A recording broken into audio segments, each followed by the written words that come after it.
Hey guys, this is Tom Box, and I am here with Dinh-Kha, one of my favorite players in Germany. Hey guys, this is Tom Box here at World Championship 2023. I'm here with Herman Hansson.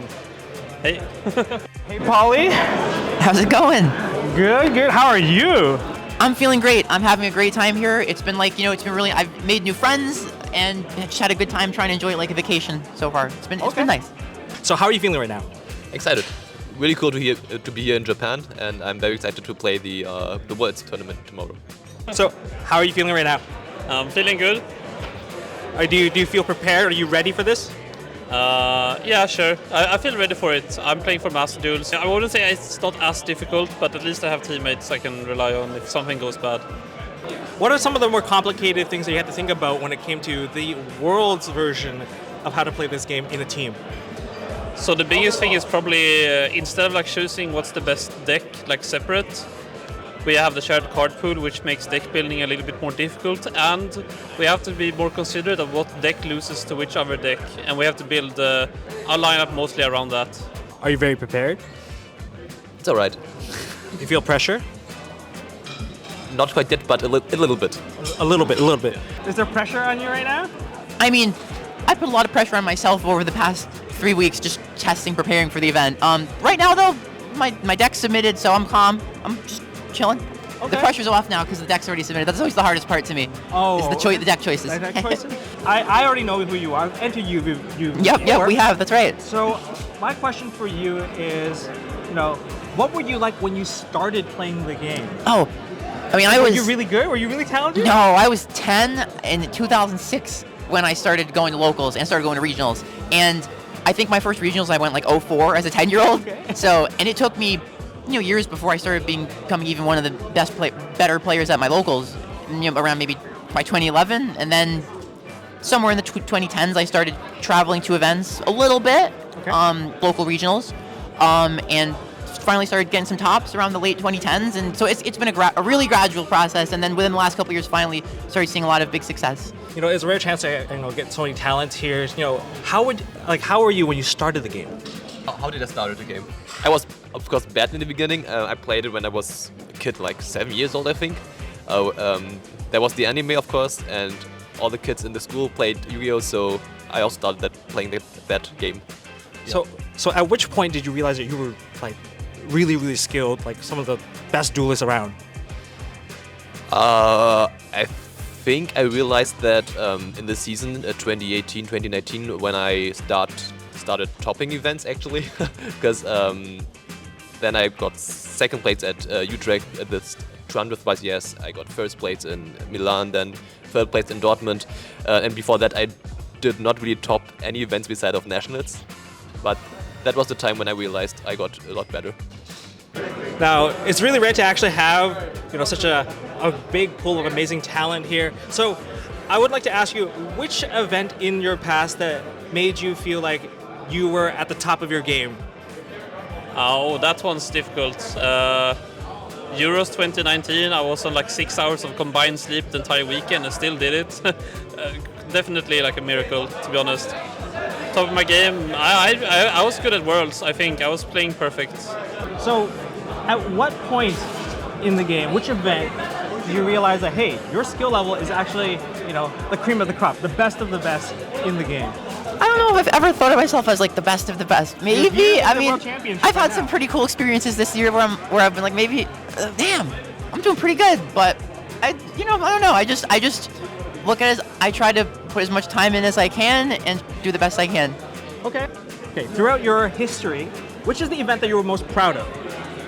Probably my first YCS win, the remote duel YCS in February 22. Because you had also the 250th YCS as well. Yeah, I mean that was awesome. I mean that was a huge event, but probably my first YCS win, the remote one, probably felt the best. Your first win like that, it's I don't know. That one probably felt the biggest accomplishment to me.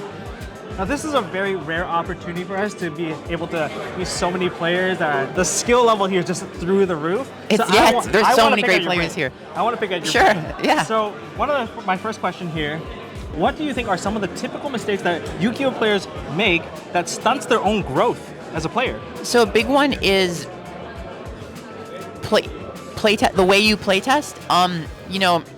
first of all, a lot of players love grinding locals, love going to locals, but take some time to play test outside locals. If you just play in a tournament setting, you're missing a lot. When you can really just sit down and take your time and explore all the options in a game state, and with a friend just explore the game. So when you play test, don't just play to win, right? Don't just play like, oh, it's like a duel, you're trying to win.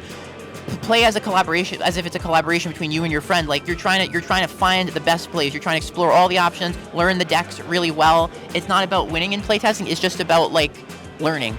So approach playtesting from that perspective. Okay. From your tournament history, you have been known to play some less popular choices in the past, but you found a lot of success with it. What are some of the determining factors to kind of play those decks? Oh, this one's a bit difficult. It kind of depends on what kind of deck I'm trying to build. If it's something no one else is really trying, it's usually a deck that does bad because people are playing it the wrong way. For example, I'm going to use the B-Trooper because I think that's pretty like heavily, hinted at here. B-Trooper as a strategy wasn't really working like the pure way, but it's really synergized with some non-engine cards. But you could use engine instead, which was basically Fusion Destiny Inverte. Or it's like I really like with building certain decks to beat the format, I have to say. And most rogue decks can't actually do it. I'm gonna be honest here. I'm gonna be a bit savage, but most rogue decks cannot do it. But some definitely can. And Rika would be a good example from European Championship. It has everything a deck needs, but it's just not played. Here's a good one. So, in your opinion, how long does it actually take to master a new deck? That's a great question. I think to me, I don't ever want to enter a tournament with a deck that I don't feel really knowledgeable with. Like even if I have a good deck, if I haven't played it enough, including in a tournament setting, to know the side patterns for every popular matchup, all the interactions, how to play in each matchup, the side patterns, just a refined deck build. And I think to get the point, you have to play a deck in multiple tournaments, at least local or regional level. And just testing, overall, I'd say probably 50 to 100 matches, I'd say. 50 to 100 matches? Wow, that's a lot of time dedicated to it. I mean, that's if you want to master it to the absolute perfection point. A couple dozen and you're already probably going to be above 90% of the people playing the deck. But if you want to play to the perfect level, I'd say 50 to 100. So I want to pick at your brain a little bit here. So if you could give an advice to players, what do you think is one thing that you would give? I think you actually have to play a lot to get better. And of course have fun playing the game, because having fun makes you play a lot of Yu-Gi-Oh! And this is a way to get better. And play, of course, with better duelists to get better in the end. Yeah. When a new format kicks in, what are your ways of analyzing the format? Which are the cards with the biggest impact? What are some when new cards come out? Yeah, when new cards come out, or the new Forbidden and Limited list kind of kicks in. What are some of the key identifying factors that you're looking forward to? So I think, and this ties into my whole kind of philosophy on the game in general, I think it's very hard to just, from a theory perspective, know what's going to be good and what isn't when it comes to deck building or play. You have to test it. You got to try it. Whenever the correlation between what people think is going to end up being good once it comes out and what actually ends up being good is very low in my opinion. People think, oh, this deck's going to be the best deck, and then it flops, or something that was completely unexpected ends up being a great deck in a format. And to learn to find those things out, you just got to test them. You got to try everything. Well, you know what? I wish you the best of luck. Thank you so much. This event is going to be one where everything is going to matter. So best Absolutely. of luck, man. Thank you. Thank you for your time. Wish you best of luck in this event. Thank you. You know what? I wish you best of luck in this upcoming event. Thanks a lot. Thank you for coming on, and I'll see you on the stage.